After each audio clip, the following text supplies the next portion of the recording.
नमस्कार। एनसीईआरटी भूगोल के अंतर्गत आज हम देखने वाले हैं द हिमालय। भारत के उत्तर एवं उत्तर पूर्वी हिस्सों में जो आपको ये वृहद संरचनाएं देखने को मिलती है।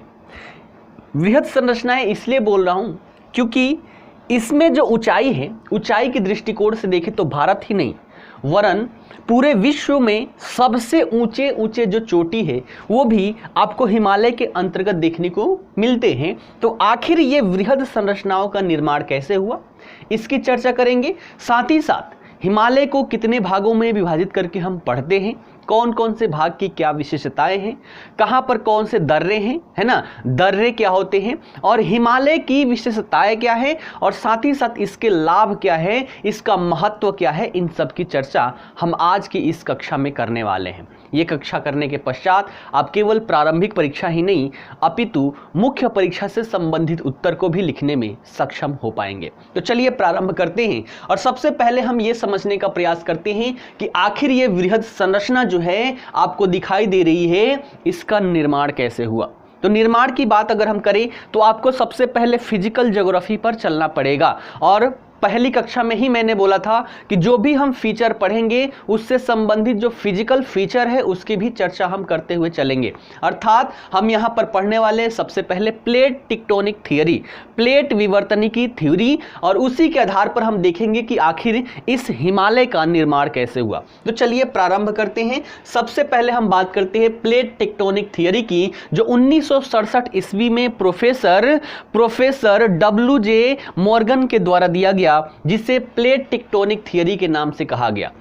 प्लेट टेक्टोनिक थ्योरी का मतलब क्या है, हमने पिछली कक्षा में देखा था कि पूरा विश्व जो है ना, पूरा विश्व जो है इसमें क्या है, स्थल मंडल और जल मंडल है। लेकिन दोनों ही, चाहे स्थल मंडल हो या जल मंडल हो, ये एक प्लेट पर टिका हुआ है जो गतिशील है और गतिशील होने के विभिन्न कारण हम देख सकते हैं। जैसे पृथ्वी की घूर्णन गति है, उसके बाद जब पृथ्वी का निर्माण हुआ था उसके अंदर की जो उष्माएं हैं, विभिन्न प्रकार की यहाँ पर वेव्स हैं। तो इन सभी कारणों से ये जो प्लेटें हैं, प्लेटें हमेशा गतिशील अवस्था में रहती है। और ये गतिशीलता देखें तो मुख्यतः 3 प्रकार की गतिशीलता आपको देखने को मिलती है, 3 प्रकार के संचलन देखने को मिलते हैं।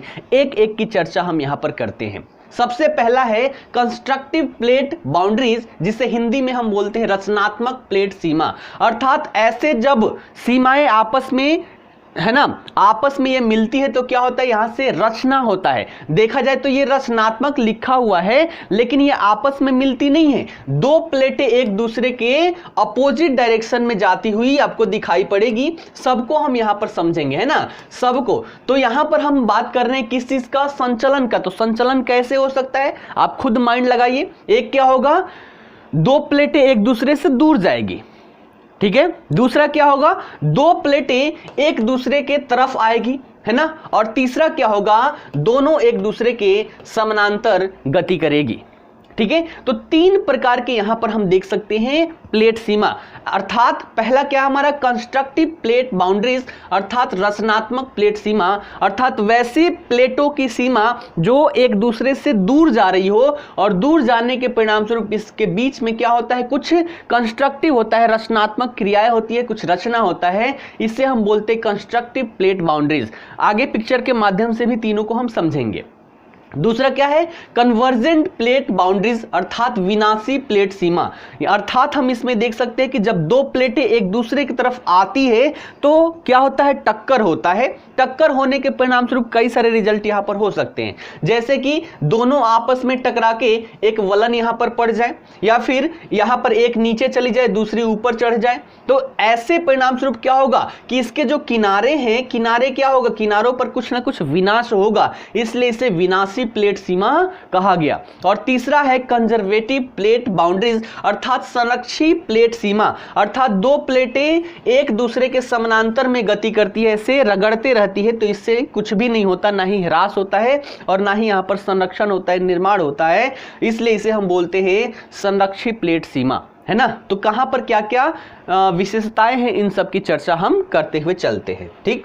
सबसे पहले हम बात कर दें रचनात्मक प्लेट सीमा की, है ना, कंस्ट्रक्टिव प्लेट की, रचनात्मक प्लेट सीमा की। तो आपको यहां पर दिखाई दे रहा है। अभी हमने बात क्या की कि जब 2 प्लेटें, है ना, कई सारी प्लेटें हैं, कल की क्लास में हमने देखा था, है ना, 7 पहले थे, 8 अब माना जा रहा है कि 8 बड़ी प्लेटें और कई सारी यहां पर 20 से भी ज्यादा छोटी प्लेटें आपको देखने को मिलती है। उसी में से हमारा इंडियन प्लेट है, कैसे हिमालय का निर्माण हुआ उसको समझने का प्रयास कर रहे हैं, उसके पृष्ठभूमि में ये सारी चीजें देख रहे हैं। तो हमने देखा कि जब दो प्लेटें, हम किसकी बात कर रहे हैं, रचनात्मक प्लेट सीमा की, तो जब दो प्लेटें एक दूसरे से दूर जाती है, देखिए एक दूसरे से क्या हो रहा है, दूर जा रही है, दो प्लेटें एक दूसरे से दूर जा रही है, दूर जाएगी तो यहां पर क्या होगा, एक गर्त का निर्माण होगा। और आप सभी को पता है कि पृथ्वी के आंतरिक हिस्से में बहुत सारी मैग्मा है ना, लावा है।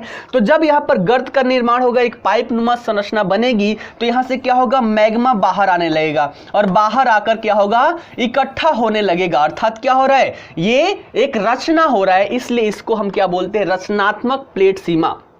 तो रचनात्मक प्लेट सीमा क्या है, जब दो प्लेटें एक दूसरे से दूर जा रही हो, ऐसी अवस्था में अंदर की जो मैग्मा है वो बाहर निकलकर कुछ रचना करती है, इसी को हम बोलते हैं रचनात्मक प्लेट सीमा। और ऐसे प्लेट सीमा को आप देखने का प्रयास करें तो यहां पर जो अटलांटिक सागर है, आप सभी ने देखा होगा, इधर क्या है, अफ्रीका है, यहां पर क्या है, साउथ अमेरिका और नॉर्थ अमेरिका है, यहां यूरोप है, दोनों के बीच में जो सागर है इसे हम बोलते हैं अटलांटिक सागर। और यहां पर ये जो है दो प्लेटें एक दूसरे से दूर जा रही है, एक इधर जा रही है, एक इधर जा रही है ना, और दूर जाने के परिणाम स्वरूप यही वाला जो फंक्शन है वहां पर भी दिखाई देगा, नीचे से मैग्मा जो है, मैग्मा बाहर निकलती है और एक पहाड़ी नुमा संरचना आपको बना हुआ यहां पर एस आकृति में दिखाई देता है, जिसे मिड अटलांटिक रीज के नाम से हम जानते हैं, है ना, मिड अटलांटिक रीज के नाम से, हिंदी में इसे कटक बोलते हैं। तो ये जो हमने देखा रचनात्मक प्लेट सीमा, उसका प्रत्यक्ष उदाहरण आप कहां देख सकते हैं, अटलांटिक महासागर में देख सकते हैं। ठीक है, तो आशा करता हूं पहला कंसेप्ट आप सभी को क्लियर हो चुका होगा। दूसरे कंसेप्ट पर चले तो इसको हम बोलते हैं अभिसारी संचलन, अर्थात इसको विनाशात्मक प्लेट सीमा कहते हैं। विनाशात्मक प्लेट सीमा ऐसी अवस्था में क्या होगा कि जब दो प्लेटें एक दूसरे की तरफ आती है और आकर टकराती है, तो ऐसी स्थिति में कुछ ना कुछ यहां पर विनाश होता है, इसलिए इसे हम विनाशात्मक प्लेट सीमा के नाम से जानते हैं, है ना। और ये 3 प्रकार से हो सकते हैं। पहला, 2 प्रकार की प्लेटें हैं, है ना, एक क्या है, महासागरीय प्लेटें हैं, और दूसरा क्या है, महाद्वीपीय प्लेटें। तो ये जो आपस में टकराएगी तो 3 अवस्थाएं यहां पर हो सकती है। पहली अवस्था क्या होगी कि महाद्वीपीय प्लेट से महासागरीय प्लेट आपस में टकराएगी। दूसरा क्या होगा, महाद्वीपीय प्लेट से महाद्वीपीय प्लेट आकर टकराएगा। और तीसरा सिचुएशन क्या होगा, महासागरीय प्लेट से महासागरीय प्लेट आपस में आकर टकराएगा। 3 सिचुएशन यहां पर बनता है। और हिमालय की निर्माण की बात करें तो वो किस पे होगा, आगे आप लोग ही उत्तर दीजिएगा, पहले इसको समझ लेते हैं। तो देखिएगा, जब 2 प्लेट है ना, यहां से क्या हो रहा है, ओशियनिक प्लेट आ रहा है, महासागरीय प्लेट आ रहा है, और इधर से क्या है हमारा इधर से महाद्वीपीय प्लेट है, दोनों आकर आपस में टकराता है। तो जो प्लेटें भारी होगी, है ना, जो प्लेटें हल्की होगी वो तो ऊपर चली जाएगी टकराने के पश्चात, है ना। 2 प्लेटें आपस में आ रही है टकराने के लिए, तो जो प्लेट भारी होगी वो क्या होगी, नीचे चली आएगी, जो हल्की होगी वो क्या होगी, ऊपर चढ़ जाएगी। तो ऐसे क्या होगा कि ऐसे क्या निर्माण होगा उसको समझते हैं। तो ओशियनिक प्लेट की बात करें तो ये प्लेटें महाद्वीपीय प्लेटें से क्या होती है, भारी होती है, जबकि महाद्वीपीय प्लेटें क्या है, हल्की प्लेटें होती है। तो जब हमारा महासागरीय प्लेट महाद्वीपीय प्लेट से आकर टकराती है तो महासागरीय प्लेट भारी होने के कारण नीचे चली जाती है और महाद्वीपीय प्लेट हल्के होने के कारण ऊपर चला आता है। साथ ही साथ यहाँ टक्कर की वजह से यहाँ पर एक फोल्ड जैसा बन जाता है, फोल्ड नुमा संरचना बन जाता है, जिसे हिंदी में वलन कहते हैं। और इससे क्या होता है, वलनाकार पर्वतों का निर्माण हो जाता है। यह संरचना अगर देखें तो आप लोग दक्षिण अमेरिका का जो हमारा पश्चिम वाला क्षेत्र है वहां पर ये सारी संरचनाएं देख सकते हैं, जहां पर 2 प्लेटें है ना, यहां पर हम देख सकते हैं। ये देखिएगा, यहां पर क्या है, ये इधर से ये प्लेटें और इधर से ये प्लेटें आपस में टकराती है, तो यहां पर आपको पर्वत नुमा संरचना देखने को मिलेगा। तो आप लोग वहां पर एग्जाम्पल के रूप में देख सकते हैं। तो ऐसी अवस्था में क्या होगा कि महासागरीय प्लेट नीचे चली जाएगी और नीचे जितनी जाएगी, जितने अंदर हम जाते हैं वहां पर क्या है, हीट ज्यादा होते चला जाता है, गर्माहट ज्यादा होते चला जाता है। परिणामतः ये जो प्लेटें जो नीचे चली जाती है ये धीरे धीरे गर्मी की वजह से गलने लगती है और मेल्ट होकर ऊपर एक लावा के रूप में देखने को मिलता है। और यहाँ पर लावा है ना, लावा के द्वारा निर्मित जो आपको पर्वत होते हैं वो आपको यहाँ पर दिखाई पड़ते हैं। तो आशा करता हूँ अभी सारी संचलन समझ में आया होगा। इसमें हमने क्या समझा, महासागरीय और महाद्वीपीय का टक्कर। हिमालय की बात करें तो हिमालय किससे बना है, तो इंडियन प्लेट जो है वो भी क्या है, महाद्वीपीय प्लेट है, और टकराया किससे, यूरेशियन प्लेट से, तो वो भी क्या है, महाद्वीपीय प्लेट है। यानी कि यहां पर क्या हुआ, दूसरा वाला हमने देखा महाद्वीपीय संचलन, इसकी वजह से हिमालय का निर्माण हुआ है, उसको समझते हैं। देखिएगा यहां से कहां से, दक्षिण वाले साइड से इंडियन प्लेट चलती है। कल के क्लास में हमने देखा था, आज भी हम देखेंगे। तो यहां से क्या हुआ, इंडियन प्लेट दक्षिण से उत्तर की तरफ आती है ना, और यहां पर उत्तर में क्या अवस्थित है हमारा, यूरेशियन प्लेट। तो ये इंडियन प्लेट इधर से इधर आई और यूरेशियन प्लेट इधर से इधर आई, ठीक है। परिणामतः क्या हुआ, जब दोनों आपस में टकराई तो इंडियन प्लेट जो है वो थोड़ा नीचे की तरफ चली गई और यहां पर यूरेशियन प्लेट देखे तो वो थोड़ा सा ऊपर की तरफ चढ़ गया, ठीक है। इससे क्या हुआ कि यहां पर हाई प्लेटू का निर्माण हुआ, अर्थात तिब्बत का पठार आप देखते हैं तो तिब्बत का पठार बहुत ही ऊंचा क्षेत्र है, उसका निर्माण भी इसी के कारण हुआ। और यहां पर ये टकराने की वजह से ये प्लेटों में क्या हो गया, वलन पड़ गया, और वलन पड़ने के परिणाम स्वरूप यहां पर आपको हिमालय का निर्माण देखने को मिलता है। हिमालय का निर्माण जो था आज भी जारी है, रुका हुआ नहीं है, और ये एक चरण में नहीं कई चरणों में हिमालय का निर्माण होता है, उसकी भी चर्चा हम यहां पर करेंगे। तो जब इंडियन प्लेट यूरेशियन प्लेट से आकर टकराई तो दोनों में आपस में टक्कर हुआ, इंडियन प्लेट थोड़ी नीचे की तरफ खिसकी और यूरेशियन प्लेट जो था इसके ऊपर चढ़ गया। परिणामतः हाई प्लेटू यानी कि तिब्बत के पठार का निर्माण हुआ और साथ ही साथ यहां पर हिमालय का निर्माण हो गया। तो इस अवस्था में क्या हुआ, हिमालय का निर्माण हुआ। तो हिमालय का निर्माण अगर पूछे किस अवस्था में, तो अभिसारी संचलन के कारण हुआ, और अभिसारी में कौन, महाद्वीपीय संचलन के कारण हिमालय का निर्माण हुआ। यह हो गया हमारा दूसरा। तीसरे की बात करें तो तीसरा क्या है हमारा, समानांतर प्लेट संचलन अर्थात संरक्षी।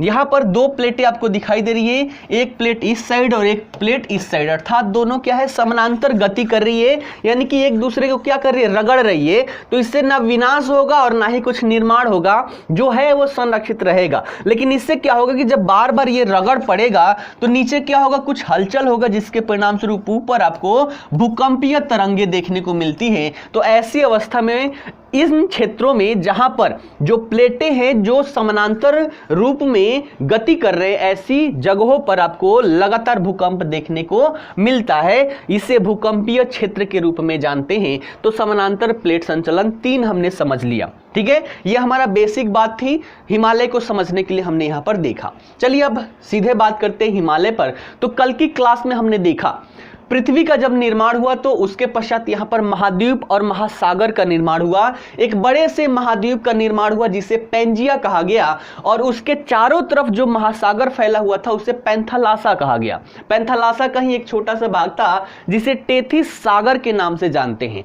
कालांतर में चलकर क्या हुआ, इसमें विभाजन हुआ और पेंजिया का विभाजन के परिणाम स्वरूप 2 हिस्से बट गए। पहले को बोले हमने लॉरेंसिया और दूसरे को हमने नाम दिया गोंडवाना।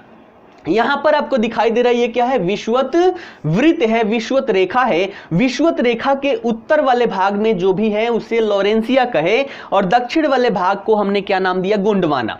इसी यही आगे चलकर कालांतर में क्या हुआ, विभाजित हुआ, जिससे आपको एशिया, यूरोप और नॉर्थ अमेरिका देखने को मिला।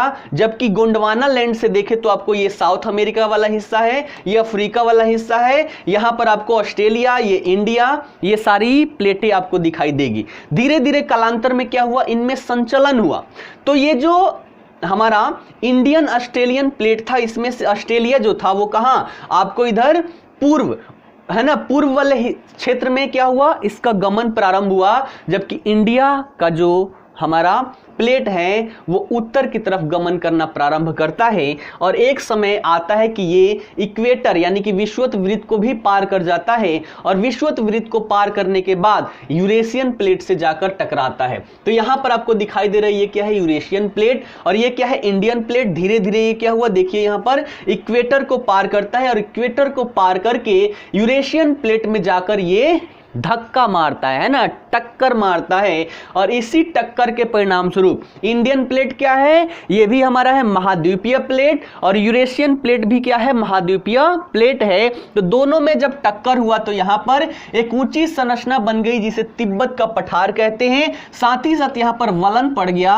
जिसके रूप में हम वृहद हिमालय और हिमालय जैसी संरचना यहां पर देख सकते हैं। तो आशा करता हूं आप लोग ये समझ गए होंगे कि हिमालय का निर्माण कैसे हुआ। ठीक है, चलिए इसको एक और ग्राफ से हम देखने का प्रयास करते हैं। ये जो एक घटना याद रखिएगा, जब इंडियन प्लेट यूरेशियन प्लेट से टकराती है, कब टकराती है, तो आज से 6.5 करोड़ वर्ष पहले ये टकराती है और तभी से बार बार ये क्या है, गतिशील है, इसलिए आज भी हिमालय का निर्माण जारी है। और आपने देखा होगा कुछ वर्षों पहले आपने एवरेस्ट की ऊंचाई 8848 देखा होगा मीटर, जबकि आज की किताबों में आपको कितना 8850 मीटर देखने को मिलता है। तो आज भी ये क्या है, गतिशील है, जिसके परिणाम स्वरूप हिमालय की ऊंचाई बढ़ते हुए जा रही है। ठीक, एक ग्राफ के माध्यम से देखते हैं, देखिएगा ये है इंडियन प्लेट, है ना, ये क्या है, इंडियन प्लेट गतिशील है, कहां, उत्तर की तरफ। ये है एशियन प्लेट या फिर यूरेशियन प्लेट और ये कहां से, दक्षिण की तरफ, ये गतिशील है इंडियन प्लेट। और बीच में क्या है, टेथिस सागर, हमने देखा था टेथिस सागर, तो यहां पर है। आगे धीरे धीरे ये क्रमबद्ध तरीके से चलता है और आकर टकराता है। टकराने के परिणाम स्वरूप इंडियन प्लेट क्या होता है, नीचे चली जाती है और एशियन प्लेट इसके ऊपर चढ़ जाता है, जिसके परिणाम स्वरूप यहां पर तिब्बत के पठार का निर्माण हो जाता है, एक उच्च भूमि का निर्माण हो जाता है। ठीक है, धीरे धीरे क्या होता है, ये क्रम जारी रहता है, ये क्रम जारी रहता है और जारी रहते रहते धीरे धीरे यहां पर ये वलन पड़ने लगता है ना, वलन पड़ने लगता है और आगे चलकर यहां पर एक बड़ी संरचना हिमालय के रूप में दिखाई पड़ती है ना। तो आशा करता हूं इस ग्राफ के माध्यम से भी आप सभी लोग यहां पर समझ पाए होंगे। यहां पर जो टेथिस सागर है, टेथिस सागर के जो यहां पर अवसाद हैं, उन्हीं अवसादों से आपको देखें तो लद्दाख श्रेणी है, जास्कर श्रेणी है, इन्हीं अवसादों से उनका निर्माण होता है। कैसे होता है उसकी भी हम चर्चा आगे करते हैं। ठीक, यहां तक क्लियर है। चलिए, अब हमने अभी अभी बात की कि हिमालय का जो उत्थान हुआ वो एक समय में नहीं हुआ, बारी बारी से क्रमबद्ध तरीके से कई चरणों में हुआ। उन चरणों को समझने का प्रयास करते हैं। तो यहां पर हम बात कर रहे हैं हिमालय के उत्थान के प्रमुख चरण, और चरण की बात करें तो सबसे पहला चरण हम देख सकते हैं। पहला चरण कब होगा, जब इंडियन प्लेट एशियन प्लेट से आकर टकराती है, अर्थात 6.5 करोड़ वर्ष पहले की घटना है जहां से पहले चरण की शुरुआत होती है। अर्थात कब, पहला चरण कब प्रारंभ हुआ, 6.5 करोड़ वर्ष पूर्व पहला चरण प्रारंभ हुआ और इसी टक्कर के परिणाम स्वरूप आपको लद्दाख एवं जास्कर जैसी जो पर्वत श्रेणियां हैं इसकी उत्पत्ति आपको देखने को मिलती है। तो पहले चरण, हिमालय के उत्थान के पहले चरण में ही लद्दाख और जास्कर पर्वत श्रेणियों की उत्पत्ति दिखाई देती है। इसका उत्पत्ति कहां से हुआ, तो अभी हमने बात की जो टेथिस सागर था उसके जो अवसाद थे, तो यहां से क्या हुआ, दोनों प्लेटें आपस में टकराई तो वो क्या हुआ, ऊपर की तरफ उठ गया, है ना, ऊपर की तरफ उठ गया प्रेशर की वजह से, है ना। जब दो प्लेटें आपस में टकराएगी तो ऐसे क्या होगा, इस पर प्रेशर बनेगा, परिणामतः जो टेथिस सागर के अवसाद थे वो ऊपर उठते हैं और उन्हीं अवसादों से लद्दाख एवं जास्कर पर्वतों का निर्माण हो जाता है। ठीक है, अभी हमने बात की कि ये जो गतिशीलता है आज भी जारी है, तो ये टक्कर होने के पश्चात ये गतिशीलता लगातार जारी रहती है। इंडियन प्लेट उत्तर की तरफ लगातार गतिशील रहता है और धीरे धीरे धीरे धीरे जो दीर्घ हिमालय, वृहद हिमालय की संरचना है, उन संरचना का भी निर्माण यहां पर हो जाता है। ठीक है, तो पहले चरण में क्या, लद्दाख एवं जास्कर श्रेणियों का निर्माण हुआ और दीर्घ हिमालय, वृहद हिमालय, ग्रेट हिमालय, इसका भी निर्माण पहले चरण के अंतर्गत ही रहता है जब उसकी गतिशीलता जारी रहती है। उसके बाद दूसरे चरण की बात करें तो दूसरे चरण का प्रारंभ हम 4.5 करोड़ वर्ष पूर्व मान सकते हैं। और इस चरण में क्या हुआ, लघु हिमालय का उत्थान हुआ, है ना। लघु हिमालय की आप बात करते हैं, कहां लघु हिमालय कहां है, वृहद हिमालय और शिवालिक के बीच की जो भाग है उसे हम लघु हिमालय के नाम से जानते हैं। तो आज से 4.5 करोड़ वर्ष पूर्व लघु हिमालय का उत्थान हुआ, है ना। और इसी दूसरे चरण के अंतर्गत ही, इसी उत्थान के अंतर्गत ही तीव्र व मंद ढलान वाली जितनी श्रृंखलाएं हैं उन श्रृंखलाएं का भी उत्पन्न यहां पर देखने को मिलता है, जैसे कि पीर पंजाल, धौलाधर, महाभारत श्रेणी, इन सभी का निर्माण दूसरे चरण के अंतर्गत आता है।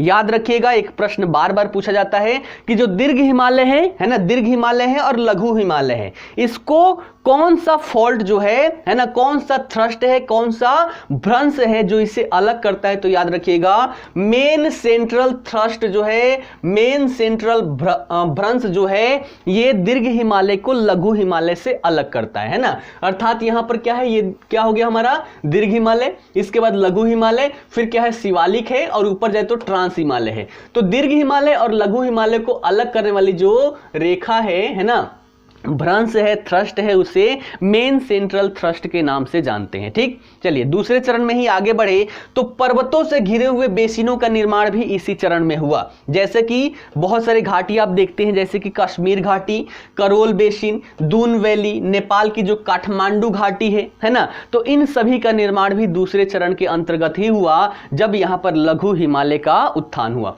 क्यों हुआ यह भी समझने वाली बात है।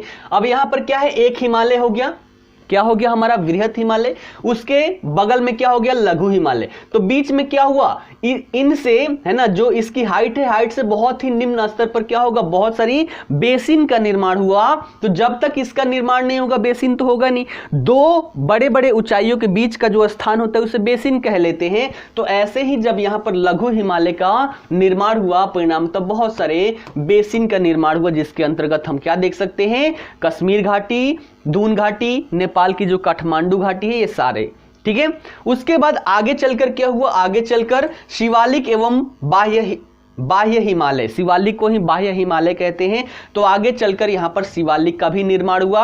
और शिवालिक के निर्माण की बात करें तो कब हुआ, मायोसिन और प्लास्टोसिन जो समय काल है ना, मायोसिन और प्लास्टोसिन समय काल है, इसी के बीच में हुआ। अर्थात आज से कब, 14 लाख वर्ष पूर्व शिवालिक का निर्माण हुआ। तो संपूर्ण हिमालय में देखें तो सबसे नया क्या है, शिवालिक श्रेणी है। और कई बार ये प्रश्न में पूछा गया है, तो आप इसको आसानी से उत्तर कर सकते हैं।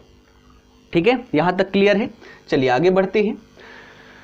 अब हम बात करते हैं physiographic division of the Himalayas, यानी कि हिमालय का भू आकृतिक डिवीजन हम देखते हैं। जो हमने कल शॉर्ट में देखा था उसी को आज डिटेल में देखने वाले हैं, है ना। भू आकृति के आधार पर तो हमने डिवीजन दो आधारों पर किया था।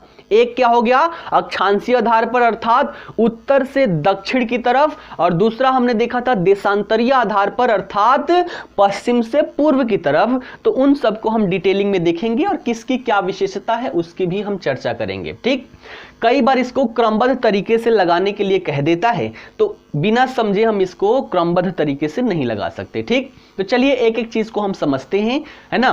4 चीजें यहां पर है। जब हम बात करेंगे कहां से, उत्तर से दक्षिण की तरफ, तो सबसे पहला है ना, सबसे पहला क्या होगा हमारा, ट्रांस हिमालय, फिर उसके बाद आ जाएगा वृहद हिमालय, फिर लघु हिमालय और फिर शिवालिक। 4 भागों में हम इसको विभाजित करते हैं। कहां से क्या क्या है, थोड़ा सा पेन को मैं मोटा कर देता हूं ताकि आप लोग अच्छे से देख पाएंगे। ठीक, तो सबसे पहले हम बात करते हैं यहां पर वृहद हिमालय की, है ना। वृहद हिमालय की बात करें तो ये जो लाइन मैं यहां पर डाल रहा हूं, ये क्या है, वृहद हिमालय है ना। ये लाइन क्या है आपको, वृहद हिमालय है। ठीक, ये क्या है, वृहद हिमालय। हमने 4 भागों में विभाजित किया, चारों के स्थान को समझने का प्रयास करते हैं। तो ये जो लाल वाला लाइन है ये क्या है, वृहद हिमालय है। ठीक, हम हिमालय के इस पार रहते हैं, इसलिए हिमालय के उस पार की जो श्रेणी है हमने उसको नाम क्या दिया, हिमालय पार की श्रेणियां, अर्थात ट्रांस हिमालय। और ट्रांस हिमालय की बात करें तो मैं येलो से कर देता हूं, यहां पर देखिएगा, हिमालय पार की जितनी भी श्रेणियां हैं उसे हम कह लेते हैं ट्रांस हिमालय, जिसमें अगर हम उत्तर से दक्षिण की तरफ आए तो सबसे पहले आपको यहां पर काराकोरम रेंज देखने को मिलेगा, है ना। काराकोरम के बाद आपको लद्दाख रेंज देखने को मिलेगा, लद्दाख के बाद आपको जास्कर देखने को मिलेगा, और जास्कर के बाद आपको यहां पर कैलाश श्रेणी देखने को मिलेगा। तो चारों चीज याद रखिएगा, कई बार क्रमबद्ध तरीके से लगाने के लिए पूछा है। सबसे पहला काराकोरम, काराकोरम के बाद लद्दाख श्रेणी, लद्दाख के बाद जास्कर श्रेणी, और जास्कर के बाद कैलाश श्रेणी जो है ये सभी के सभी ट्रांस हिमालय के अंतर्गत आते हैं। इसमें हमने बात की थी अभी अभी लद्दाख श्रेणी और जास्कर श्रेणी की। इसका निर्माण कैसे हुआ है, तो टेथिस सागर के अवसादों से निर्माण हुआ है। और सागर की बात करें तो जहां पर सागर होते हैं वहां पर महासागरीय जीव, महासागरीय जंतु ये सभी वहां पर होते हैं, है ना। पेड़ पौधे होते हैं महासागर से संबंधित, अर्थात जब इसका निर्माण हुआ तो वो सभी इसमें क्या हुए, दब गए, और दबने के परिणाम स्वरूप कालांतर में ताप और दाब की वजह से इनमें क्या हुआ, परिवर्तन हुआ। इसलिए यहां पर क्या देखने को मिलता है, जीवाश्म देखने को मिलता है, यानी कि यहां पर हम देख सकते हैं तेल भी होगा, कोयला भी होगा। तो ये सारे खनिज आपको लद्दाख और जास्कर श्रेणी में देखने को मिलेगा। तो दो चीजें हमने समझ लिया, सबसे पहला समझा ट्रांस हिमालय, उसके बाद हमने देखा वृहद हिमालय। ठीक, दो चीज क्लियर है। वृहद हिमालय के जब हम उत्तर में चलेंगे, इसको मैं ग्रीन से कर दे रहा हूं, समझिएगा। वृहद हिमालय के जब दक्षिण में चलेंगे तो वृहद हिमालय के बाद आपको यहां पर लघु हिमालय देखने को मिलेगा, है ना। वृहद हिमालय के बाद आपको लघु हिमालय देखने को मिलेगा, और लघु हिमालय के और दक्षिण में चले तो और दक्षिण में आपको शिवालिक देखने को मिलेगा, जिसको मैं पिंक कलर से कर रहा हूं। ये आपको शिवालिक श्रेणी देखने को मिलेगी, जो आपको जम्मू कश्मीर से लेकर कहां तक, अरुणाचल प्रदेश तक दिखाई देगी। तो ये है, हमने क्या देखा, अक्षांशीय आधार पर, है ना, अक्षांशीय आधार पर हिमालय का विभाजन हमने क्या किया, चार श्रेणी में। अब कुछ विशेषताएं हम देख लें। सबसे पहले हम बात करें यहां पर वृहद हिमालय की, तो वृहद हिमालय की बात करें तो यहां पर जो चट्टानें पाई जाती है वो आग्नेय एवं परिवर्तित चट्टानें पाई जाती है, जिसके अंतर्गत आपको ग्रेनाइट, सिस्ट और नाइस जैसे चट्टानें आपको यहां पर दिखाई देगी। साथ ही साथ इसकी चौड़ाई की बात करें तो इसकी जो चौड़ाई है 25 किलोमीटर आपको चौड़ाई देखने को मिलेगी, और साथ ही साथ एवरेज ऊंचाई की बात करें तो 6100 मीटर इसकी एवरेज ऊंचाई आपको देखने को मिलेगा। उसके बाद हम बात करें वृहद हिमालय और लघु हिमालय, तो इसके बीच में ही अवस्थित है क्या, हमारा मेन सेंट्रल थ्रस्ट, है ना। मेन सेंट्रल थ्रस्ट या भ्रंश आपको वृहद हिमालय और लघु हिमालय के बीच में दिखाई देगा। उसके बाद हम आगे बढ़ेंगे तो आपको लघु हिमालय की संरचना दिखाई देगी, और लघु हिमालय की बात करें तो यहां पर जो आपके चट्टान देखने को मिलते हैं इसमें क्वार्टजाइट, स्लेट, चूना पत्थर, ये सभी चट्टानें आपको देखने को मिलेगी। इसके चौड़ाई की बात करें तो इसकी चौड़ाई थोड़ी ज्यादा है, 80 किलोमीटर इसकी चौड़ाई देखने को मिलती है, जबकि एवरेज ऊंचाई की बात करें तो 1300 से लेकर 1500 मीटर तक इसकी एवरेज ऊंचाई देखने को मिलती है। ठीक है, उसके बाद हम और दक्षिण में आएंगे तो आपको यहां पर शिवालिक श्रेणी देखने को मिलेगा, और शिवालिक श्रेणी की बात करें तो कहां से कहां, तो यहां जम्मू से लेकर इधर पूर्व में असम तक, है ना। पश्चिम में जम्मू से लेकर पूर्व में असम तक फैला हुआ आपको दिखाई देगा, जिसकी चौड़ाई देखें तो पूर्व में चौड़ाई देखें तो यहां पर चौड़ाई इसकी पतली हो जाती है, लगभग 8 किलोमीटर के आसपास, जबकि पश्चिम में देखें तो इसकी चौड़ाई लगभग 45 किलोमीटर के आसपास देखने को मिलती है। ठीक है, ऊंचाई की बात करें तो इसके मध्य भाग में सबसे ज्यादा ऊंचाई देखने को मिलती है ना, मध्य भाग में सबसे ज्यादा ऊंचाई देखने को मिलती है, और यहां की एवरेज ऊंचाई जो है वो 900 से लेकर 1500 मीटर तक देखने को मिलती है। साथ ही साथ हम बात करें यहां पर लघु हिमालय और शिवालिक, तो इसके बीच में भी क्या होगा, बहुत सारी घाटियां बनेगी, जैसे हमने यहां पर देखा था किसके बीच में, दीर्घ और लघु हिमालय के बीच में भी घाटियां निर्मित हुई थी, वैसे ही लघु हिमालय और शिवालिक के बीच में भी बहुत सारी घाटियां आपको दिखाई देगी, जिसे दून घाटियों के नाम से जानते हैं, जिसके अंतर्गत आपको देहरादून, पोटली, कोठरी, काठमांडू, चुम्बी, क्यारदा, ऐसी दून घाटियां आपको देखने को मिलेगी, जो आपको लघु हिमालय और शिवालिक के बीच में अवस्थित है। ठीक है। तो आशा करता हूं इतनी सारी चीजें आपको समझ में आई होगी। यह हमने डिवीजन कर लिया अक्षांशीय आधार पर। अब बात करते हैं हम देशांतरीय आधार पर। देशांतरीय आधार पर इसको कैसे कैसे विभाजित किया गया है। तो कल की क्लास में भी हमने इसको शॉर्ट में देखा था, है ना, कौन कौन से हम अब विभाजन कर रहे हैं। पहले हमने किया उत्तर से दक्षिण की तरफ, अब कर रहे हैं पश्चिम से पूर्व की तरफ। समझिएगा, सबसे पहले यहां पर लाल वाला जो हिस्सा आपको दिखाई दे रहा है, इसको हम बोल लेते हैं पंजाब हिमालय, है ना। इसको हम क्या बोल लेते हैं, पंजाब हिमालय। ये जो लाल वाली संरचना दिखाई दे रही है, इसको हम बोलते हैं क्या चीज, पंजाब हिमालय के नाम से जानते हैं, है ना। इसमें देखें तो दो भाग है, एक तो आपको जम्मू कश्मीर का हिस्सा है और दूसरा हिमाचल प्रदेश वाला हिस्सा है। तो इसको हम बोल लेते हैं कश्मीर हिमालय। इस वाले हिस्से को हम बोल लेते हैं कश्मीर हिमालय और इस वाले हिस्से को हम बोल लेते हैं हिमाचल हिमालय, है ना। तो पहला भाग क्या हो गया, कश्मीर हिमालय, और दूसरा भाग क्या हो गया, हिमाचल हिमालय। इसके बाद हम आगे बढ़ेंगे तो उत्तराखंड वाला क्षेत्र है, इसको हम बोल लेते हैं कुमायूं हिमालय। उत्तराखंड वाले हिस्से को हम क्या बोल लेते हैं, कुमायूं हिमालय बोल लेते हैं, ठीक है। यहां पर क्या है, काली नदी, ठीक। तो काली नदी के पश्चात आपको ये ब्लू वाला हिस्सा जो है, इसको नेपाल हिमालय के नाम से जानते हैं। तो हमने देख लिया सबसे पहले कश्मीर हिमालय, फिर हिमाचल हिमालय, फिर कुमाऊं हिमालय। यहां पर देखें तो नेपाल वाला हिस्सा और कुछ सिक्किम वाले हिस्से को मिलाकर इसको हम क्या बोल लेते हैं, मध्य हिमालय के नाम दे देते हैं, मध्य हिमालय की संज्ञा दे देते हैं। यहां पर क्या है, तीस्ता रिवर है, और तीस्ता रिवर के बाद तीस्ता रिवर से दिहांग या फिर ब्रह्मपुत्रा, ये जो नदियों के बीच का जो हिमालय है, इसको पूर्वी हिमालय की संज्ञा दे देते हैं। तो कल की कक्षा में हमने देखा था, आज हम इसको भी डिटेल में देखने वाले हैं कि कश्मीर हिमालय क्या है, इसकी क्या विशेषता है, हिमाचल हिमालय की क्या विशेषता है, कुमाऊं हिमालय, मध्य हिमालय, पूर्वी हिमालय, इन सब की क्या क्या विशेषताएं हैं, इसको भी हम बड़े ही अच्छे से समझेंगे। तो ये भी क्रमबद्ध तरीके से लगाने के लिए कई बार पूछा गया है, याद रखिएगा। सबसे पहले पंजाब हिमालय, कुमायूं हिमालय, नेपाल हिमालय, असम हिमालय, और इसको नॉर्थ ईस्ट का हिमालय कह लेते हैं। या फिर इस आधार पर देखें तो कश्मीर हिमालय, हिमाचल हिमालय, कुमायूं हिमालय, मध्य हिमालय और उसके बाद पूर्वी हिमालय।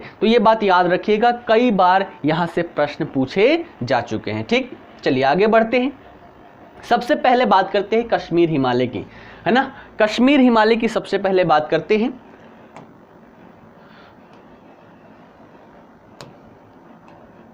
ठीक, चलिए तो इसकी बात करें तो ये कहां, जो जम्मू कश्मीर वाला क्षेत्र है, जम्मू कश्मीर वाले क्षेत्र में जो हिमालय का विस्तार है, उसे हम कश्मीर हिमालय के नाम से जानते हैं, जो लगभग 3.5 लाख वर्ग किलोमीटर क्षेत्र में फैला हुआ है, ठीक है।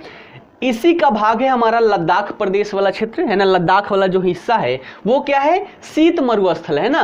तो भारत में मरुस्थल दो प्रकार के पाए जाते हैं, है ना। एक क्या है हमारा गर्म मरुस्थल जो आपको थार मरुस्थल के रूप में देखने को मिलेगा, और दूसरा क्या है, शीत मरुस्थल जो आपको लद्दाख क्षेत्र वाला जो कश्मीर हिमालय का हिस्सा है वहां पर देखने को मिलेगा। तो लद्दाख क्षेत्र में जो कश्मीर हिमालय है उसे हम क्या बोल लेते हैं, शीत मरुस्थल के नाम से जानते हैं, अंग्रेजी में इसे कोल्ड डिजर्ट बोलते हैं। और लद्दाख प्रदेश की बात करें तो आपको याद रखना होगा कि विश्व की सबसे ऊंची ग्रामीण बस्तियां जो है वो आपको लद्दाख प्रदेश में देखने को मिलेगा, और यहां पर कुछ बस्तियां जो है वो 3600 से लेकर 4600 मीटर तक की ऊंचाई पर बसी हुई है। तो विश्व की सबसे ऊंची बस्तियां जो है आपको लद्दाख वाले क्षेत्र में देखने को मिलेगा, ठीक है। इसी के अंतर्गत आप कश्मीर घाटी का नाम सुनते हैं, तो कश्मीर घाटी भी आपका कश्मीर हिमालय के अंतर्गत आता है। और यहां पर देखें तो उत्तर में दीर्घ हिमालय, है ना, जो कश्मीर घाटी है वो इसके उत्तर में दीर्घ हिमालय अवस्थित है और दक्षिण में लघु हिमालय अवस्थित है, ठीक है। यहां पर क्या है, यहां पर क्या है, दीर्घ हिमालय, और यहां पर क्या है, लघु हिमालय, और इसके बीच में अवस्थित है कश्मीर घाटी। तो दोनों साइड से ये घिरा हुआ है। और कश्मीर घाटी की ऊंचाई की बात करें तो 1585 मीटर, है ना, कहां से, समुद्र तल से 1585 मीटर की ऊंचाई पर अवस्थित है, जिसका क्षेत्रफल 4920 वर्ग किलोमीटर देखने को मिलता है। संरचना के आधार पर देखें तो इसे देशांतरीय घाटी के रूप में देखते हैं। क्यों, क्योंकि इसका विस्तार कैसे है, देशांतरीय रूप में है, दीर्घ और लघु हिमालय के बीच में है, इसलिए अगर संरचना की दृष्टिकोण से देखें तो इसे हम देशांतरीय घाटी के रूप में पहचानते हैं।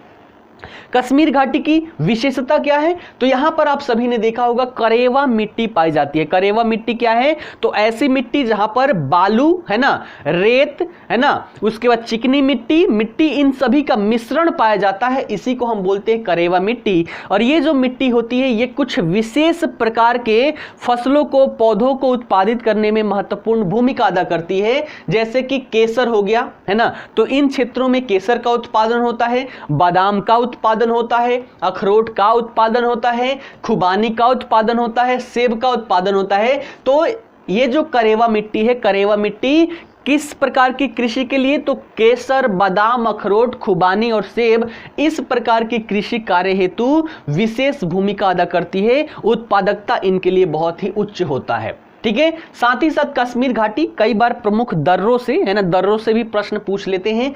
तो सबके साथ ही कौन कौन से वहां पर प्रमुख दर्रे हैं, किस क्षेत्र को किस क्षेत्र से जोड़ते हैं, इसकी भी चर्चा साथ में करेंगे। तो कश्मीर घाटी के अंतर्गत कश्मीर हिमालय के अंतर्गत जो प्रमुख दर्रे हैं, इसमें सबसे पहला कौन सा है? बनिहाल दर्रा, जिसे जवाहर सुरंग के नाम से भी जानते हैं।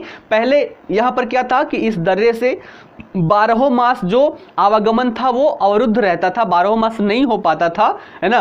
परिणामतः 12 मास आवागमन हेतु यहां पर जवाहर सुरंग की स्थापना की गई। तो बनिहाल दर्रा पहला है जो जम्मू नगर को श्रीनगर से जोड़ता है। तो बनिहाल दर्रा जो है वो जम्मू को श्रीनगर से जोड़ता है। दूसरा महत्वपूर्ण दर्रा है जिसे जोजिला दर्रा के नाम से जानते हैं, और ये श्रीनगर को लद्दाख का जो कारगिल और लेह वाला हिस्सा है उससे जोड़ता है। तो जो जिला किससे जोड़ता है? श्रीनगर को कारगिल और लेह से जोड़ता है। अगला महत्वपूर्ण दर्रा है यहां पर खारडुंगला दर्रा, जो लेह को सियाचिन ग्लेशियर से जोड़ता है। तो लेह को सियाचिन ग्लेशियर से जोड़ने वाला दर्रा क्या है? खारडुंगला। उसके बाद अगला है यहां पर पेंजिला दर्रा की बात करें तो ये कश्मीर घाटी को कारगिल से जोड़ता है, कश्मीर घाटी को कारगिल से जोड़ता है। अगला है पीर पंजाल दर्रा जो है ये जम्मू को श्रीनगर से जोड़ता है। और अगला महत्वपूर्ण है यहां पर छांगला दर्रा की बात करें तो ये लद्दाख को तिब्बत से जोड़ता है। तो कश्मीर हिमालय के अंतर्गत प्रमुख दर्रों में ये सारे नाम शामिल हैं। इन सभी पर विशेष भूमिका रखिएगा, विशेष ध्यान रखिएगा, कई बार यहां से प्रश्न पूछे गए हैं। ठीक है। तो कश्मीर हिमालय के बाद चलिए हम आगे देखते हैं। अगला भाग है हमारा हिमाचल हिमालय, या फिर इसी को कई बार लघु हिमालय भी कह लेते हैं। तो हिमाचल हिमालय की बात करें तो इसका क्षेत्रफल हम देखें तो लगभग 4500 वर्ग किलोमीटर क्षेत्रफल में ये फैला हुआ है। और यहां पर देखें तो हिमाचल हिमालय के अंतर्गत दीर्घ हिमालय, लघु हिमालय एवं शिवालिक तीनों का ही विस्तार देखा जा सकता है। तो हिमाचल में तीनों ही हिमालय का विस्तार देखने को मिलता है, दीर्घ हिमालय, लघु हिमालय और शिवालिक तीनों का ही विस्तार देखने को मिलता है। यहां पर भी कुछ विशेष प्रकार की घाटियां हैं, जैसे कि कांगड़ा घाटी, कुल्लू मनाली घाटी, लाहुल घाटी, स्पीति घाटी। तो ये सभी आपने नाम सुना होगा, और सब देखा जाए तो पर्यटन की दृष्टि से ये सभी महत्वपूर्ण है। तो विशेष प्रकार की घाटियों का यहाँ पर निर्माण हुआ है, जिसके अंतर्गत कांगड़ा, कुल्लू मनाली, लाहुल, स्पीति ये सभी क्या है? उल्लेखनीय है घाटियों के रूप में, जो अपनी प्राकृतिक सौंदर्य के लिए विख्यात है। और लोग इन प्राकृतिक सौंदर्य का लुत्फ उठाने के लिए यहाँ पर जाते हैं, कुछ अपना समय व्यतीत करते हैं। तो आपको भी समय मिलता है तो आप एक बार अवश्य यहां पर विजिट करें।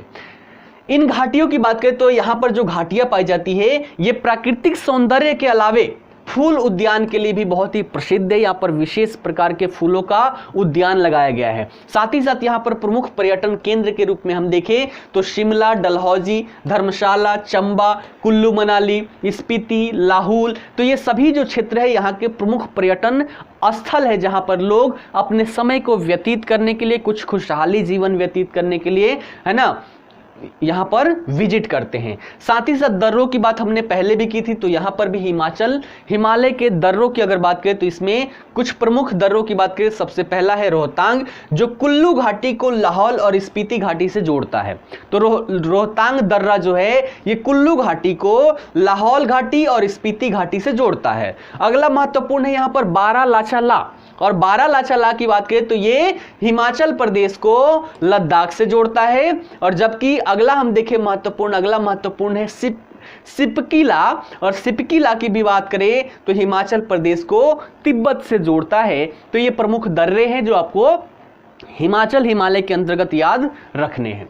चलिए अगले भाग में चलते हैं। अगला भाग है हमारा कुमायूं हिमालय। और कुमायूं हिमालय की बात करें तो कई बार प्रश्न पूछे गए, कई बार ऐसे प्रश्न पूछ लेते हैं कि कौन सा हिमालय का जो भाग है वो किन दो नदियों के बीच में है। कल की क्लास में हमने सबके बारे में चर्चा की थी, तो आज उतने डिटेल में नहीं करेंगे। फिर भी यहाँ पर कुमायूं की बात करें तो पश्चिम में सतलज नदी है ना, पश्चिम में कौन सी नदी, सतलज, और पूर्व में देखें तो पूर्व में काली नदी। इन दोनों के बीच की जो हिमालय है इसको हम कुमायूं हिमालय के नाम से जानते हैं। तो कौन कौन से, तो पश्चिम में क्या है, सतलुज नदी, और पूर्व में काली नदी। इन दोनों के बीच में जो हिमालय अवस्थित है उसको कुमायूं हिमालय के नाम से जानते हैं, जिसकी लंबाई लगभग 320 किलोमीटर है और क्षेत्रफल देखें तो ये 38,000 वर्ग किलोमीटर क्षेत्र में फैला हुआ है। यहाँ पर बहुत सारी ऊंची चोटियां देखने को मिलती है, जिसमें सबसे ऊंची चोटी जो है कुमायूं हिमालय के अंतर्गत वो है नंदा देवी, जिसकी ऊंचाई कितनी है, 7,817 मीटर। इसके अलावे अन्य भी यहां पर है बहुत सारे, जैसे कि कामठ हो गया 7,756 मीटर, अगला है त्रिशूल 7,140 मीटर, फिर है बद्रीनाथ 7,138 मीटर, फिर यहां पर क्या है, दूजागिरी है ना, ये कितना है 7,066, अगला है केदारनाथ 6,940 मीटर, फिर है गंगोत्री 6,615 मीटर, फिर है यहां पर बंदरपंच 6,320 मीटर। तो इसके अलावे भी और भी यहां पर बहुत सारे हैं, लेकिन जितने सबसे महत्वपूर्ण ऊंची ऊंची चोटियां हैं उसकी चर्चा हमने यहां पर कर ली। इसके अलावा यहां पर बहुत सारे हिमनद देखने को मिलते हैं। हिमनद क्या है, एक होती है हिमरेखा। हिमरेखा अर्थात हिम को मतलब वैसी रेखा जिसके ऊपर हम जाए तो हिम ना पिघले, उसको हम क्या संज्ञा देते हैं, हिम रेखा की संज्ञा देते हैं। और वहां पर क्या होता है, हिमनद, बहुत सारे हिमनद अर्थात ग्लेशियर आपको देखने को मिलते हैं। तो यहां पर कुछ प्रमुख ग्लेशियर जो है इसमें हम देखें तो गंगोत्री है ना, गंगोत्री हिमनद या गंगोत्री ग्लेशियर, फिर यहां पर है मीलम हिमनद या ग्लेशियर, फिर है पिडारा ग्लेशियर। तो ये सभी यहां के प्रमुख ग्लेशियर हैं जो कुमायूं हिमालय में आपको देखने को मिलता है। साथ ही साथ यहाँ के प्रमुख पर्यटन स्थल देखें तो मसूरी हो गया, नैनीताल, रानीखेत, अल्मोड़ा, बागेश्वर, ये सभी जो स्थल है ये यहाँ के प्रमुख पर्यटन स्थल है, जहाँ पर विशेष लोग यहाँ पर विशेष प्रकार के देश से है ना, अलग अलग देशों से, साथ ही भारत के विभिन्न क्षेत्रों से यहाँ पर लोग जाते हैं पर्यटन की दृष्टि से। साथ ही साथ यहाँ पर कुछ प्रमुख स्थल है जो धर्म से संबंधित है, जैसे कि बद्रीनाथ, केदारनाथ, हरिद्वार। उसके बाद सिख धर्म से संबंधित है हेमकुंड साहिब है ना, हेमकुंड साहिब, जैसे हमारा पटना साहिब है, बांग्ला साहिब है, ऐसे ही यहाँ पर हेमकुंड साहिब देखने को मिलता है। तो ये सभी प्रमुख स्थल हैं जो धर्म से संबंधित है। यहाँ पर की विशेष जो दर्रे हैं, प्रमुख दर्रे हैं, अगर इसकी चर्चा करें तो इसमें प्रमुख कौन कौन सी है, सबसे पहला है थांगला। और थांगला की बात करें तो ये भारत के सबसे ऊंचे दर्रों में से एक है, अर्थात हम कह सकते हैं कि भारत की सबसे ऊंचा दर्रा जो है वो कौन सा है, थांगला दर्रा है, जो लेह है ना, जहां से लेह मनाली हाईवे गुजरती है। तो थांगला दर्रे से लेह मनाली हाईवे गुजरती है। अगला यहाँ पर देखें तो अगला कौन सा है, मुलिंगला, जो उत्तराखंड को तिब्बत से जोड़ता है। अगला है यहाँ पर लिपुलेख, जो कैलाश व मानसरोवर की जो हम यात्रा करते हैं वो लिपुलेख दर्रे से होकर ही जाते हैं। अगला है यहाँ पर मांगसाधुर्रा, और ये भारत तिब्बत को जोड़ता है, और यहाँ से भी क्या होता है, मानसरोवर यात्रा हेतु लोग इस रास्ते से भी जाते हैं। और अगला है यहाँ पर नीतीला, जो उत्तराखंड को तिब्बत से जोड़ता है। तो कुमायूं हिमालय के अंतर्गत प्रमुख दर्रे आप सभी के समक्ष ये रहे। ठीक है, चलिए अगले भाग को देखते हैं। और अगला भाग है हमारा मध्य हिमालय, है ना। अगला भाग क्या है, मध्य हिमालय। और मध्य हिमालय की बात करें तो हम कहां से कहां, तो पश्चिम में काली नदी से लेकर पूर्व में जो तीस्ता नदी है, तीस्ता नदी कहां, वहीं सिक्किम वाले जो हिस्सा है वहां। तो पश्चिम में काली नदी से लेकर पूर्व में तीस्ता नदी के मध्य के हिमालय जो है उसको मध्य हिमालय के नाम से जानते हैं। और इसका क्षेत्रफल देखें तो 1,16,800 वर्ग किलोमीटर क्षेत्र में फैला हुआ है। और इसका अधिकतर हिस्सा आपको नेपाल में दिखाई देगा, लेकिन भारत में देखें तो कुछ हिस्से सिक्किम में, और कुछ जो हमारे बंगाल का उत्तरी भाग है, तो बंगाल के उत्तरी भाग में भी इसका विस्तार देखने को मिलेगा। बात करें अगर विश्व की सबसे उच्चतम शिखरों की, तो विश्व के सबसे उच्चतम शिखर यहीं पर अवस्थित है, मध्य हिमालय के अंतर्गत ही अवस्थित है। जैसे कि एवरेस्ट हो गया 8,850 मीटर, कंचनजंगा 8,598 मीटर, है ना। उसके बाद है मकालू 8,491 मीटर, फिर Dhaulagiri 8,172 metre, Annapurna 8,078 metre, Gosainath 8,014 metre. तो ऐसे जो विश्व के सबसे ऊंचे ऊंचे शिखर है वो आपको मध्य हिमालय में ही अवस्थित दिखाई देंगे। ठीक है, यहां पर क्या है, ये सबसे ऊंचा स्थान है। अभी हमने देखा मध्य हिमालय में सबसे ऊंचाई है, तो अत्यधिक ऊंचाई के कारण यहां पर दर्रों का अभाव देखने को मिलता है। बहुत सारे दर्रे नहीं दिखते है ना, लेकिन कुछ यहां पर है दर्रे जो महत्वपूर्ण है, जिसमें से सबसे पहला है नाथुला। और नाथुला की बात करें या फिर जेलिपला की बात करें, दोनों ही सिक्किम को तिब्बत से जोड़ते हैं, अर्थात जो राजधानी है गंगटोक को तिब्बत की राजधानी ल्हासा। तो नाथुला गंगटोक यानी कि सिक्किम की राजधानी गंगटोक और तिब्बत की राजधानी ल्हासा इसको जोड़ते हैं, और जेलिपला भी गंगटोक को ल्हासा से जोड़ता है। तो यहाँ की प्रमुख दर्रों में दो महत्वपूर्ण है, आप लोग याद रखिएगा। ठीक है, और अंतिम भाग हम देखें तो अंतिम भाग है हमारा पूर्वी हिमालय। हिमालय का अंतिम भाग क्या है, पूर्वी हिमालय। और पूर्वी हिमालय की बात करें तो अभी हमने देखा कहां तक देख लिया था, तीस्ता नदी तक। तो तीस्ता नदी से ब्रह्मपुत्र नदी तक के जो भाग हैं उसको हम पूर्वी हिमालय के अंतर्गत देखते हैं, जिसकी लंबाई 720 किलोमीटर के आसपास है। और क्षेत्रफल देखें तो 67,500 वर्ग किलोमीटर यहां क्षेत्रफल देख सकते हैं। इसका विस्तार देखें तो अरुणाचल प्रदेश वाला क्षेत्र हो गया है ना, भूटान वाला क्षेत्र हो गया, असम वाले कुछ क्षेत्र हो गए, तो यहां पर इसका विस्तार देखने को मिलता है। ठीक है, असम में अधिकतर क्षेत्र क्या है हमारा, मैदानी क्षेत्र है। ठीक, पूर्वी हिमालय के अंतर्गत कुछ मुख्य पहाड़ियां हैं जिसका नाम आपने पढ़ा होगा, जैसे अक्का पहाड़िया, दाफला पहाड़िया, मीरी पहाड़िया, अबोर पहाड़िया, मिश्मी पहाड़िया, नामचा बरुआ पहाड़िया। नामचा बरुआ की बात करें तो ये तिब्बत वाले क्षेत्र में है, अरुणाचल प्रदेश का जो बॉर्डर वाला इलाका है, तो बॉर्डर के पास तिब्बत वाले क्षेत्र में है। तो नामचा बरुआ ये सभी के सभी पूर्वी हिमालय के अंतर्गत आने वाले प्रमुख पहाड़ियां हैं। साथ ही साथ यहाँ की प्रमुख दर्रों की बात करें तो प्रमुख दर्रों में यहाँ पर बोमडिला है, और बोमडिला की बात करें तो ये भारत को ल्हासा से जोड़ता है, यानी कि तिब्बत की राजधानी से जोड़ता है। अगला है पांगसान, ये भारत को म्यांमार से जोड़ता है। लिखापानी की बात करें भारत को म्यांमार से जोड़ता है। दिबांग दर्रा जो है ये अरुणाचल प्रदेश को म्यांमार से जोड़ता है। डिफू दर्रा जो है ये भी अरुणाचल प्रदेश को म्यांमार से जोड़ता है। तो देखें तो अधिकतर यहाँ पर क्या है, म्यांमार से ही जुड़ता हुआ दिखाई देता है। बोमडिला की बात करें तो ये भारत को तिब्बत से जोड़ता है। ये सारी बातें याद रखिएगा।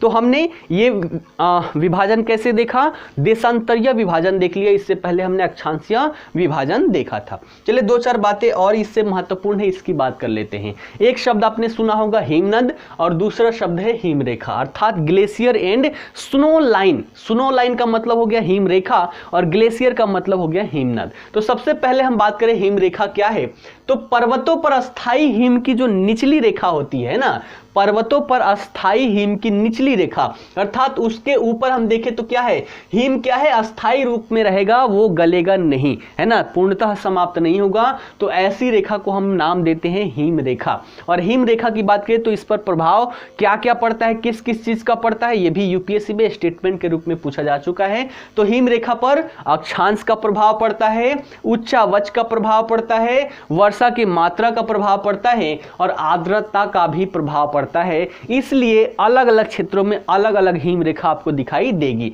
जैसे उत्तरी पूर्वी हिमालय में देखें तो हिम रेखा 4400 मीटर पर आपको देखने को मिलेगा। कश्मीर हिमालय में बात करें तो 5200 से 5800 मीटर तक आपको हिम रेखा देखने को मिलेगी।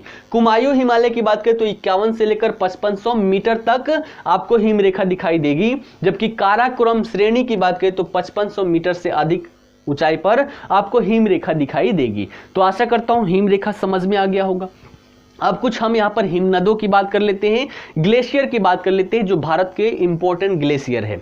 तो सबसे पहले हम देखें काराकोरम रेंज में, तो यहाँ पर कौन कौन से हैं, सबसे पहला सियाचिन। और सियाचिन की बात करें तो the largest glacier outside of the polar and the sub polar region, यानी कि सियाचिन क्या है, पोलर और सब पोलर रीजन को अगर छोड़ दें तो उसके बाद सबसे बड़ा अगर ग्लेशियर कोई है तो वो कौन सा है, सियाचिन ग्लेशियर है, ये बात याद रखिएगा। इसके अलावा काराकोरम में हमने पहला देखा सियाचिन, दूसरा कौन सा है, ससैनी, तीसरा है हिस्पारा, चौथा है बियाफो, पांचवा है बाल्तोरा, छठा है यहां पर छोगो लुंगमा, और सातवां है कोरडोम्पिन, है ना, कोर कोडोपिन। तो यहाँ पर प्रमुख जो ग्लेशियर है फिर से पढ़ देता हूँ। काराकोरम रेंज में सबसे पहला सियाचिन, दूसरा है ससैनी, तीसरा है स्पारा, चौथा है बियाफो, पांचवा है बाल्टोरा, छठा है चोगोलुंगमा और सातवां है कोडोपिन। ठीक है, ये सभी के सभी काराकोरम में देखने को मिलेगा। कश्मीर वाले क्षेत्र में देखें तो यहाँ पर आपको रीमो है ना, पुनमा, रूपल और दियामार, ये सभी आपको ग्लेशियर कश्मीर वाले क्षेत्र में देखने को मिलेंगे। उत्तराखंड वाले क्षेत्र में देखें तो यहाँ पर आपको गंगोत्री, जहाँ से गंगा निकलती है ना, उसके बाद मीलम और पिंडारी, ये सभी ग्लेशियर जो है आपको उत्तराखंड में देखने को मिलेगा। और सिक्किम वाले क्षेत्र में देखें तो यहाँ पर एक है जेमू है ना। जेमू की बात करें तो the largest glacier in the eastern Himalaya, यानी कि जो हमारा पूर्वी हिमालय है, तो पूर्वी हिमालय में सबसे बड़ा ग्लेशियर जो है वो कौन सा है, जेमू है। और कहाँ अवस्थित है, सिक्किम में अवस्थित है। तो ये सारी बातें आप याद रखिएगा। चलिए एक दो बात और देख लेते हैं। सबसे महत्वपूर्ण, मुख्य परीक्षा में जब आप उत्तर लिखेंगे तो इसकी सबसे बड़ी रोल होगी, वो क्या है, हिमालय पर्वत का महत्व। यानी कि हिमालय पर्वत जो है उसका महत्व क्या है हमारे लिए, भारत के लिए, उसकी चर्चा हमें करनी पड़ेगी। तो सबसे पहले हम देखें तो भारत का जो उत्तर पूर्वी क्षेत्र है, आपको यहाँ पर हिमालय का विस्तार दिखाई देगा और इसकी ऊंचाई बहुत अधिक होने के कारण ये सबसे पहले हमको क्या देता है, सुरक्षा प्रदान करता है। अर्थात कोई भी दुश्मन हमारा हिमालय के उस पार से इस पार नहीं आ सकता। तो सबसे पहला महत्व क्या है, ये हमें सुरक्षा प्रदान करता है। दूसरा देखें तो भारतीय जलवायु पर इसका प्रभाव देखने को मिलता है। जैसे हम देखें कि यहाँ पर बंगाल की खाड़ी, अरब सागर, इन सभी से जो हम देखें जो हमारा क्या होता है, वाष्प युक्त जो जल होते हैं वो उठते हैं, हवाओं के द्वारा इसको धकेला जाता है। तो धकेलते धकेलते ये आगे चलकर कहाँ, बारिश करते हुए चलता है और अंततः हिमालय से टकराकर इन सभी क्षेत्रों में क्या होता है, बारिश कर देता है ना। इधर से भी चलता है और हिमालय से टकराकर इन क्षेत्रों में बारिश कर देता है अंततः। तो यहाँ पर देखें तो सबसे पहला वर्षा की मात्रा भी इसकी वजह से इन सभी क्षेत्रों में देखने को मिलता है। साथ ही साथ ठंडी वाले इलाके में साइबेरिया से क्या होता है, बहुत ठंडी हवाएं इधर आती है, तो उन ठंडी हवाओं को भी ये रोक देता है और रोक कर इन सभी क्षेत्रों में ठंडी प्रदेश यानी कि बर्फ जमने से क्या करता है, रोक देता है। ये साइबेरिया की हवाएं इतनी ठंड होती है कि अगर हिमालय के पार अगर वो आ जाए तो यहां पर बर्फ जम जाए इन सभी क्षेत्रों में, लेकिन हिमालय इस जो ठंडी हवाएं हैं उन हवाओं को पार नहीं होने देती, जेट स्ट्रीम है ना। तो ये सारी बातें आप सभी ने देखा होगा। तो भारतीय जलवायु पर भी इसका प्रभाव देखने को मिलता है। साथ ही साथ सदा नीरा नदियों का भी ये स्रोत है, अर्थात यहाँ से विभिन्न प्रकार की नदियाँ आपको देखने को मिलती है। सदा नीरा यानी कि जिसमें वर्ष भर पानी रहता है, तो उसका भी विशेष स्रोत आपका क्या है, यही हिमालय है। तो यहाँ पर आप तीसरा क्या लिख सकते हैं, सदा नीरा नदियों का स्रोत, जैसे हमारा ब्रह्मपुत्र, गंगा, सिंधु और इसकी सहायक नदियां हैं, इन सभी में यानी कि हम देखें भारत में उत्तर से आने वाली जितनी भी नदियां हैं उन सभी नदियों का स्रोत हिमालय ही है। अगला हम देखें तो अगला महत्व देख सकते हैं, उपजाऊ मिट्टियों का स्रोत, अर्थात कि जितनी भी यहाँ पर नदियां हैं, नदियां साथ में अपनी अवसाद लेके आती है और उन अवसादों का जो हमारा मैदानी क्षेत्र है उन मैदानी क्षेत्र में अपने किनारों पर इकट्ठा करते हुए चली जाती है, जिसके परिणाम स्वरूप उन सभी क्षेत्रों में उपजाऊ मिट्टी हर वर्ष देखने को मिलता है, जिसके परिणाम स्वरूप हम क्या करते हैं, विभिन्न प्रकार के खाद्यान्न का उत्पादन कर पाते हैं। तो अगला महत्व क्या हो जाता है, उपजाऊ मिट्टियों का स्रोत। उसके बाद देखें तो यहाँ पर बिजली उत्पादन का भी विशेष स्रोत है, जैसे कि बड़े बड़े डैम का हम निर्माण करते हैं और उन डैम के माध्यमों से हम पन बिजली उत्पादित कर लेते हैं। तो अगले महत्व के रूप में हम बिजली उत्पादन देख सकते हैं। ठीक है, उसके बाद यहाँ पर विभिन्न प्रकार की वन संपदाएं पाई जाती है ना। तो वन संपदा भी हमारे लिए महत्वपूर्ण रोल अदा करता है। फिर अभी हमने देखा फल और फूल उद्यान यहाँ पर विशेष प्रकार के हैं, तो फल एवं फूल उद्यान भी यहाँ पर विशेष रोल अदा करता है। साथ ही साथ यहाँ पर खनिज संसाधन भी देखने को मिलता है ना। खनिज संसाधन यानी कि तात्विक गैर तात्विक दोनों ही प्रकार के यहाँ पर खनिज संसाधन देखने को मिलता है। तो इस दृष्टिकोण से भी हमारे लिए हिमालय महत्वपूर्ण रोल अदा करता है। साथ ही साथ यहाँ की जो प्राकृतिक सौंदर्य है वो विश्व में अनोखा है, जिसके परिणाम स्वरूप यहाँ पर पर्यटन भी देखने को मिलता है। विभिन्न लोग यहाँ पर आते हैं इसकी सौंदर्य को देखने के लिए, तो पर्यटन भी हमारे लिए एक विशेष रोल अदा करता है। तो इन सभी को हम मुख्य परीक्षा में थोड़ा सा डिटेल कर देंगे, मैंने बहुत शॉर्ट में बताया, इसी को हम डिटेल कर देंगे तो हमारा आराम से बीपीएससी के दृष्टिकोण से देखें तो 400 450 के आसपास हम शब्दों को लिख पाएंगे। ठीक है, तो आशा करता हूं हिमालय आप सभी को बहुत ही अच्छे से समझ में आया होगा, और इतना मैंने इसमें इंक्लूड किया है कि प्रारंभिक परीक्षा क्या मुख्य परीक्षा को भी आप लोग आसानी से लिख पाएंगे। ठीक है, तो आशा करता हूं सारी चीजें आप लोग अच्छे से देखे होंगे, समझे होंगे, नोट डाउन किए होंगे और बार बार आप इसको रिवीजन भी करेंगे ताकि परीक्षा में इससे संबंधित कोई भी प्रश्न ना छूटे। तो चलिए आज के लिए इतना ही रहने देते हैं, फिर कल मिलते हैं अगले भाग के साथ। धन्यवाद।